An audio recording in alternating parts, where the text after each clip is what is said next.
நேற்று எதுனா ரஜினிகாந்த் மூத்த அமைச்சர்கள் வச்சுக்கிட்டு கலைஞர் வச்சு ஸ்டாலின் ரொம்ப கஷ்டப்படுறாருன்ற மாதிரி ரஜினிகாந்த் சொன்னாரு. மூத்த நடிகர்கள்லாம் வயசாகி போய் பல் உழுந்து போய் தாடி வளர்த்து சாகர நிலைகள்லாம் நடிக்கிறதுனால இளைஞர்களுக்கு வாய்ப்பு இல்லாமல் இருக்கான்.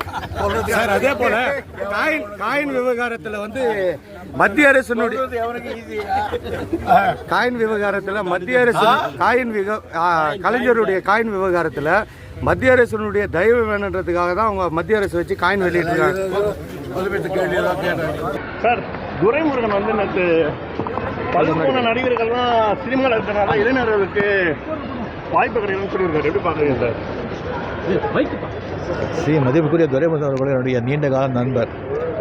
அவர் எனக்கு ரொம்ப பிடிக்கும். அவர் என்ன சொன்னாலும் எனக்கு வருத்தம் கிடையாது.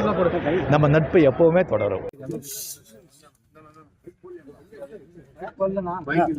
இளைஞர்களுடைய நகைச்சுவையை யாரும் பகைச்சுவையாய் பயன்படுத்த வேண்டாம். நாங்கள் எப்பொழுதும் போல் நண்பர்களாகவே இருப்போம்.